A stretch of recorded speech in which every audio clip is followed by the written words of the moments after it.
Rockstar have always been one of my favourite developers. Some of the first games I ever played were GTA 1 and 2, and I loved them. I loved GTA 3, loved Vice City, loved San Andreas, loved Liberty City Stories and Vice City Stories, loved GTA 4, loved Red Dead Redemption, liked GTA 5. While I always enjoyed the exploration and freedom in their games, what appealed to me most about Rockstar was the attention they gave to creating engaging narratives. They were always one of the developers I'd use as an exhibition of how to treat gamers. They presented you with a fantastic experience, but had a wealth of creativity and depth hidden underneath. In many ways, they were the antithesis of the developers we all love to hate, those who pretend they're offering a lot more than they actually are, and either blatantly deceive people or hide what's on offer behind the paywall. However, I'm starting to become worried that their attitude is changing, and I'm going to explain why. Rockstar have not only been the archetype of a developer who creates outstanding story experiences, they've also been the gold standard of how to make DLC that's rewarding, worthwhile, and fairly priced. After GTA 4, they released two standalone DLC stories, The Lost and the Damned and The Ballad of Gay Tony. Both were very widely praised, particularly Gay Tony. In fact, many people who weren't overly impressed with GTA 4's main story said they loved the DLC, and some even said they preferred it. I had a pretty similar experience with Red Dead Redemption Undead Nightmare. Although I did really enjoy Red Dead Redemption's main story, I thought it became a bit redundant after a while, and that section in Mexico seemed to go on forever. I really loved Undead Nightmare though, to the extent where I'd probably say I enjoyed it more than the main story. It was incredibly fun and surprisingly engaging. I really wasn't expecting it to be so good, but it really was. So of course, when I was a bit underwhelmed by the main story of GTA 5, I was anxiously anticipating its story DLC. I mean, GTA 4 and Red Dead Redemption had amazing story DLC, so why wouldn't GTA 5? I waited and waited and waited until I kind of forgot about it honestly. It wasn't until recently that I thought of it again when I saw a statement which more or less confirmed that story DLC isn't going to happen. It had been a while since I thought about it, but I was pretty sure I had memories of them saying that story DLC was going to happen. This quote by director of design Imran Sarwar suggested otherwise. Here's what he said. No, it was not really a conscious decision, it's just what happened. With GTA 5, the single player game was absolutely massive and very, very complete. It was 3 games in one. Yeah, okay. The next gen versions took a year of everyone's time to get right. Then the online component had a lot of potential, but to come close to realizing that potential also sucked up a lot of resources. And then there were other games, in particular Red Dead Redemption 2. The combination of these 3 factors means for this game we did not feel single player expansions were either possible or necessary. So sounds like they never really had major plans for story DLC, right?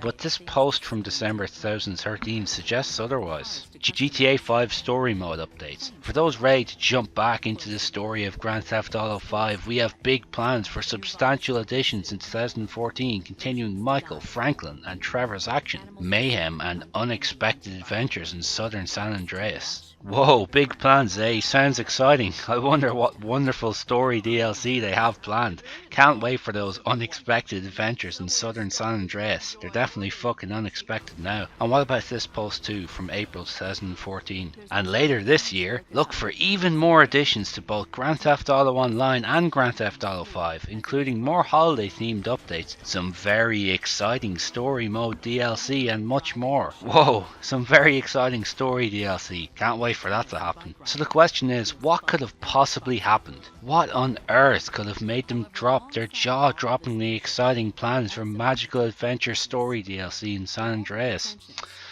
I really have no idea. I can't even imagine what it could be. Really, I have absolutely no idea.